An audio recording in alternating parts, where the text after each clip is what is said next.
स्वागत है आपका अपने चैनल एकलव्य स्टडी पॉइंट पे। और मेरा नाम है सचिन और आज की इस वीडियो में हम क्लास 12 की होम साइंस पढ़ेंगे और 9वें चैप्टर का पार्ट 4 है। चैप्टर का नाम आपको पता ही है, बच्चों, युवाओं और वृद्धजनों के लिए सहायक सेवाओं, संस्थाओं और कार्यक्रमों का प्रबंधन। तो आइए स्टार्ट करते हैं। इंस्टाग्राम पे भी आप मुझे फॉलो कर सकते हैं। आपकी कोई प्रॉब्लम हो तो आप आके मुझसे पूछ सकते हैं। मेरा यूजर नेम आपके सामने है। तो आज की इस वीडियो में ये चैप्टर का लास्ट पार्ट है और इसमें जो हम टॉपिक कवर करेंगे वो ये है कि some programmes for the elderly और प्रिपेयरिंग फॉर अ करियर और स्कोप। ठीक है, लास्ट में हम ये पढ़ने वाले हैं कार्य क्षेत्र के बारे में। तो सबसे पहला आज का हमारा टॉपिक है some programmes for the elderly, यानी कि वृद्ध जन जो होते हैं, जो बूढ़े लोग होते हैं, उनके लिए क्या कार्यक्रम हो सकते हैं। तो भारत में वृद्ध जनों के लिए चलाए जा रहे कुछ प्रमुख कार्यक्रम निम्नलिखित हैं। ये आपके एग्जाम्स के पॉइंट ऑफ व्यू से काफी इंपॉर्टेंट टॉपिक है। एक तो ये सिलेबस फर्स्ट टाइम इस तरीके से चेंज हुआ है, ठीक है, कुछ टॉपिक्स इस तरीके से जुड़े हैं और मेरे को लगता है कि ये टॉपिक इंपॉर्टेंट है। तो बुजुर्गों, विशेषकर जो परित्यक्त बुजुर्ग हैं, यानी कि जो डेस्टिट्यूट एल्डरलीज हैं, ठीक है, जो ऐसे बुजुर्ग हैं, उनकी मूलभूत आवश्यकताएं हैं कुछ, जैसे कि भोजन, आश्रय, स्वास्थ्य संबंध देखभाल, यानी कि हमारी क्या होती है जो मतलब एक बेसिक नीड क्या होती है, खाना, ठीक है, और एक सर के ऊपर छत हो, आश्रय हो, ठीक है, हेल्थ संबंधी हमें पूरी तरीके से मदद मिले। यही इस सब की पूर्ति के लिए कार्यक्रम चलाए जा रहे हैं सरकार द्वारा भी। और उत्पादक और अर्थपूर्ण रूप से वृद्धावस्था गुजारने को प्रोत्साहन देने के लिए कार्यक्रम चलाए जा रहे हैं कि जो वृद्धावस्था होती है, जो बुढ़ापा होता है, वो एक सही तरीके से गुजरे। ठीक है, तो मेनली ये चैप्टर जो है हमारा, आप सभी ने देखा कि जो संवेदनशील वर्ग हैं उनके ऊपर था। तो क्लास में बुजुर्गों के बारे में थोड़ा डीपली पढ़ने वाले हैं। तो देखो, वृद्ध जनों को संस्थागत और गैर संस्थागत देखरेख सेवाएं प्रदान करने के लिए कार्यक्रम, कुछ कार्यक्रम बता रहा हूं मैं आपको जो चलाए जा रहे हैं। ठीक है, एक तो संस्थागत कार्यक्रम भी है, कुछ गैर संस्थागत भी हैं। वृद्धावस्था के क्षेत्र में अनुसंधान, ठीक है, पैरवी और जागरूकता बढ़ाने के लिए कार्यक्रम चलाए जा रहे हैं। भोजन, देखरेख और आश्रय प्रदान करने के लिए वृद्धावस्था सदन, ठीक है, और वृद्धावस्था सदनों में रहने वाले ऐसे बुजुर्गों के लिए विशेष देखभाल गृह, जो गंभीर रूप से बीमार हों और उन्हें मतलब विशेष, जिसको डॉक्टरों की जरूरत है देखभाल की, ठीक है, उनकी आवश्यकता है, ऐसे लोगों के लिए भी कुछ ना कुछ किया जा रहा है। और बुजुर्गों के लिए ऐसे बहु सेवा केंद्रों की स्थापना जहां उन्हें देखभाल, शिक्षा, मनोरंजन के अवसर, स्वास्थ्य संबंधी देखभाल और सभी मतलब जो साथियों का साथ भी मिलता रहे, इस तरीके से भी केंद्रों की स्थापना की जा रही है। ग्रामीण और जो मतलब पिछड़े इलाकों में रहने वाले जो कुछ बुजुर्ग हैं, कुछ वृद्धजन हैं, उनके लिए मोबाइल चिकित्सा देखभाल इकाइयां प्रदान करना, ठीक है। अल्जामायर रोग, ठीक है, या फिर हम पागलपन के जो रोगी होते हैं, ठीक है, उनके लिए डे केयर सेंटर, जिससे अल्जामायर के रोगियों की विशेष दैनिक देखभाल का प्रबंध हो, ठीक है, क्योंकि इनको विशेष देखभाल की जरूरत होती है, ये मतलब कुछ ब्रेन में दिक्कत आ जाती है। बुजुर्गों के लिए सहायता और परामर्श केंद्र तथा बुजुर्गों की मानसिक स्वास्थ्य एवं विशेषीकृत देखभाल के लिए कुछ कार्यक्रम, ठीक है। तो मतलब आप ये फोटो भी देख सकते हो, ये मतलब हमें कहीं ना कहीं दिखाता है कि बुजुर्गों की ये अल्जामाइर डिजीज से कहीं ना कहीं पीड़ित हैं और ये इनकी मदद कर रहे हैं, लेफ्ट में जो जेंटलमैन है। तो वृद्ध जनों के लिए अपंगता और सुनने में सहायता के लिए सहायक यंत्र, यानी कि आपने देखा होगा कान की जो मशीन होती है वो सब उपलब्ध कराना, ठीक है। बुजुर्गों के लिए फिजियोथेरेपी क्लिनिक संचालन के कार्यक्रम, फिजियोथेरेपी क्लिनिक में अगर किसी को जोड़ों में दर्द रहता है, कमर में दर्द रहता है, तो फिजियोथेरेपी में पूरा ही सब कुछ वो आ जाता है, उनकी अच्छे से चेकअप वगैरह होते रहना। वृद्ध जनों की देखभाल करने वालों के लिए जागरूकता कार्यक्रम, जहां उन्हें बुजुर्गों की देखभाल, निवारक स्वास्थ्य देखरेख, रोग प्रबंधन इत्यादि जैसे विषयों पर अच्छे से ट्रेन किया जाए। जो ऐसे लोग हैं जो बूढ़ों की यानी कि वृद्ध जनों की देखभाल करने के लिए जागरूक हैं, तो उनको ट्रेनिंग दी जाए, ठीक है, कैसे करना है। वृद्ध जनों की देखभाल करने वालों के लिए प्रशिक्षण कार्यक्रम, यानी कि कुछ ट्रेनिंग प्रोग्राम चलाए जाएं। बच्चों और विशेष रूप से विद्यालयों और महाविद्यालयों के बच्चों में बुजुर्गों के प्रति संवेदनशीलता जगाने के कार्यक्रम हों। जो कॉलेजेस में और जो स्कूल्स में बच्चे हैं, ठीक है, उनको मतलब बताना कि किस तरीके से मतलब बुजुर्गों के प्रति हमें सेंसिटिव रहना चाहिए, संवेदनशील रहना चाहिए, ठीक है। और राष्ट्रीय वृद्धावस्था पेंशन योजना, इसके बारे में आप सभी ने मतलब कभी ना कभी पढ़ा होगा या सुना होगा। जो मतलब जो वृद्ध लोग होते हैं उनको सरकार से सहायता मिलती है, कुछ राशि की वित्तीय सहायता, जिनके पास अपना कोई मतलब परिवार का ना हो या मतलब जिनके पास आजीविका का कोई साधन ना हो, तो बुजुर्गों को जो है मतलब वो मिलती है। और इस योजना का लाभार्थी बनने के लिए व्यक्ति को 65 वर्ष से अधिक होने के लिए मतलब बहुत ज्यादा वो है कि इसमें नियम है कि जो 65 प्लस है उसी को ही ये मतलब लाभ मिलेगा, और उनके पास अपना आय प्रमाण पत्र और निराश्रित होने का प्रमाण पत्र भी होना चाहिए, ठीक है, कि मतलब एक ऐसा सर्टिफिकेट हो जहाँ पे लिखा हो कि हाँ भाई मतलब इतनी मेरी आय है।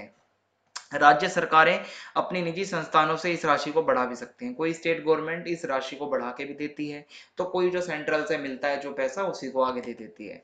अब है बच्चों, युवाओं और वृद्धजनों के लिए सहायक सेवाओं, संस्थानों और कार्यक्रमों के क्षेत्र में जीविका के लिए तैयारी करना। अब अगर आपको इसमें अपने करियर की तैयारी करनी है इसी सब काम में, तो कैसे हो सकता है? देखो, preparing for a career in management of support services institutes and programme for children, youth and elderly, ठीक है। तो इसमें हम देखते हैं करियर के लिए क्या है। देखो, इस फील्ड में अगर आपको करियर विकल्प के रूप में मतलब अगर आपको जाना है, तो व्यक्ति चाहे किसी भी मतलब पहले से चल रहे कोई प्रोग्राम में या कोई कार्यक्रम में या संस्थान में इंचार्ज के रूप में या प्रबंधक के रूप में, मैनेजर के रूप में काम कर सकता है, या युवाओं या बच्चों और वृद्धजनों के लिए किसी संगठन या कार्यक्रम की शुरुआत करता है अगर, तो इन सभी के लिए व्यक्ति के पास कुछ ऐसी स्किल्स, कुछ कौशल होने चाहिए और उसकी नॉलेज भी होनी चाहिए, ठीक है। जैसे कि बच्चों, युवाओं और वृद्धजनों के लिए संस्थानों और कार्यक्रमों के प्रबंधन में करियर या रोजगार के लिए एक योजनाकार, प्रबंधक और परीक्षक की क्षमताओं और कौशलों का होना जरूरी है, ठीक है, कुछ स्किल्स का होना जरूरी है। व्यक्ति को अपने लक्ष्य समूह यानी कि जो टारगेट ग्रुप है, व्यक्ति किसके लिए काम करना चाहता है, क्या युवाओं के लिए, क्या बच्चों के लिए, क्या वो वृद्धजनों के लिए काम करना मतलब चाहता है, टारगेट ग्रुप क्या है, उसकी जरूरतों को जानना, कैसे देखभाल की जा सकती है, ठीक है। और उपरोक्त के अतिरिक्त व्यक्ति में कुछ और भी कौशल होने जरूरी हैं, जैसे कि जन कौशल यानी कि पीपल स्किल्स, यानी कि किसी संगठन के संचालन, कोई संगठन को चलाना है या उसमें विभिन्न पदों पर काम करने के दौरान व्यक्ति को अलग अलग पृष्ठभूमियों के लोगों से बातचीत करनी पड़ती है, ठीक है। तो जैसे कि आपको अगर मैं बताऊं कम्युनिटी, सबसे पहला हमारे यहाँ पे टॉपिक होगा अब कम्युनिटी का, समाज यानी कि समुदाय। बच्चों के लिए मतलब चलाया जा रहा कोई भी ऐसा कार्यक्रम अथवा संस्थान तभी सफल होगा यदि समाज की उसमें भागीदारी और अपनेपन की भावना होगी। कोई भी अगर हम कार्यक्रम चलाते हैं तो उसके लिए हमें समाज का सपोर्ट मिलना बहुत जरूरी है। ऐसा तभी होगा जब कार्यक्रम में शुरुआत से लोगों को उसमें सम्मिलित करने की योजना बनाई जाएगी। दूसरा है निजी क्षेत्र यानी कि प्राइवेट सेक्टर। तो पिछले कुछ वर्षों में निजी क्षेत्र के वित्तीय संस्थान, कंपनियों और संगठन जन कल्याण कार्य की सहायता के लिए व्यापक तौर पर योगदान मतलब दे रहे हैं, प्राइवेट सेक्टर की जो कंपनियां हैं।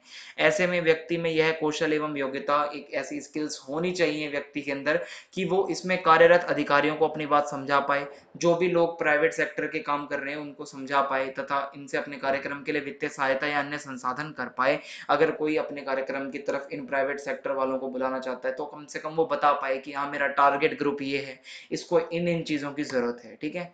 नेक्स्ट है सरकारी अधिकारी यानी कि गवर्नमेंट ऑफिशियल्स। तो इसमें क्या होगा, देखो अक्सर कार्यक्रमों से संबंधित विभिन्न प्रकार की आज्ञाओं तथा वित्तीय सहायक मतलब सहायता वगैरह के लिए व्यक्ति को विभिन्न विभागों के सरकारी अधिकारियों से भी मिलना पड़ता है, देखना, और उनसे अपने पक्ष में फैसला लेने और वित्तीय मदद आवंटित कराने के लिए व्यक्ति को उनमें प्रभावी बातचीत की कला होनी चाहिए। अगर आपको अपना बजट निकलवाना है, ठीक है, गवर्नमेंट ऑफिशियल से आपको पैसे की मदद लेनी है, किन के लिए, जिनके लिए आप मदद करना चाहते हो, तो आपके अंदर एक टैलेंट, आपके अंदर एक स्किल होनी चाहिए कि आप किस तरीके से पैसा जो है अपने लिए ले सकते हो, वित्तीय मदद किस तरीके से ले सकते हो आप बातचीत करके।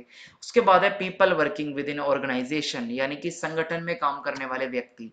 देखो संगठन को सुचारू रूप से चलाने के लिए अगर आपको कोई भी ऑर्गेनाइजेशन को अच्छे से चलाना है तो ये जरूरी है कि उसमें काम कर रहे सभी लोगों के बीच अच्छे संबंध हो। देखो जो भी अगर काम कर रहा है उसमें तो सबके जो रिलेशन है काफी अच्छे हों।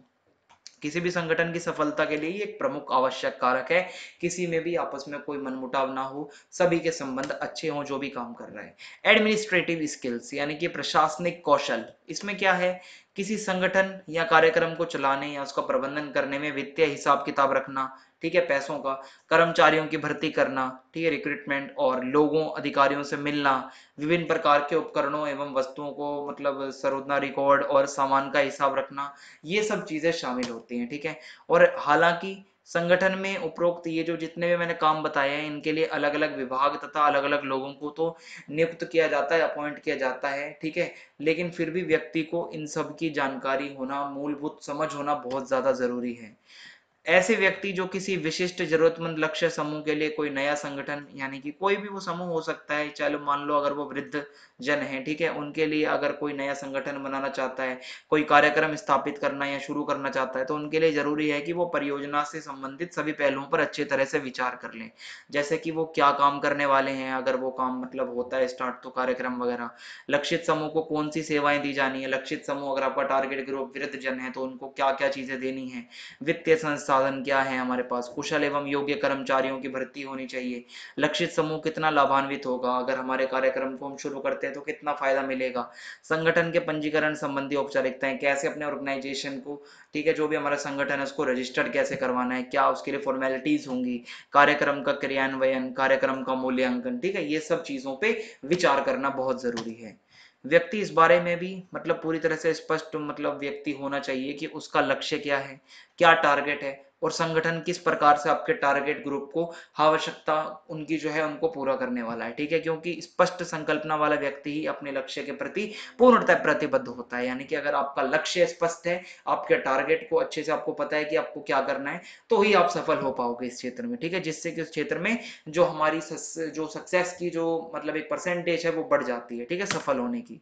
अब क्या है, एजुकेशनल क्वालिफिकेशन की अगर मैं बात करूं, यहाँ पे शैक्षिक योग्यता, तो किसी सभ्य समाज में बच्चों, युवाओं, महिलाओं और वृद्ध जनों के लिए ऐसे कार्यक्रमों और संस्थानों की आवश्यकता हमेशा रहती है जो इनको मूलभूत आवश्यकताओं की पूर्ति एवं बेहतरी के लिए अच्छी सेवाएं प्रदान कर सके।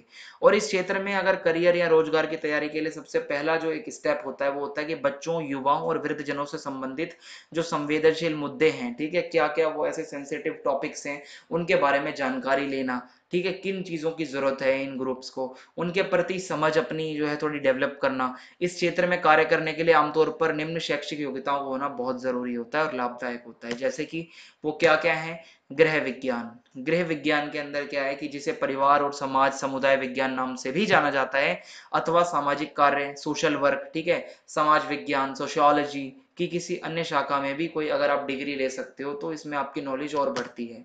ये डिग्री कार्यक्रम सामान्यतः जनसंख्या के इन तीनों संवेदनशील समूहों पर केंद्रित होते हैं। आप सोशियोलॉजी के अंदर आगे चले जाओ, ठीक है, या आप सोशल वर्क के अंदर चले जाओ, आपको जो पढ़ाया जाएगा वो इसी से रिलेटेड होगा, ठीक है।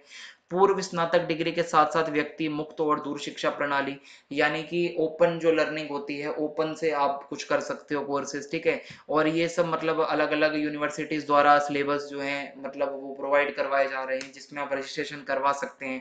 जैसे कि इग्नू, ठीक है, आप सभी ने इसका नाम सुना होगा, इसमें भी मतलब ये सभी कोर्सेज करवाए जाते हैं। इंदिरा गांधी राष्ट्रीय मुक्त विश्वविद्यालय इग्नू नाम से जो फेमस है, इस क्षेत्र में रोजगार से संबंधित कई ऐसे प्रोग्राम चला रहा है ऑलरेडी, और इन कार्यक्रमों में व्यक्ति नियमित पाठ्यक्रम के अध्ययन के साथ साथ काम भी कर सकता है। आपको जो सिलेबस पढ़ाया जाता है आपके कोर्स में, आप उससे अपनी समझ को बढ़ा सकते हो। और वो कौन कौन से सिलेबस और कौन कौन से कोर्सेज है मैं आपको बताता हूँ इग्नू के अंदर।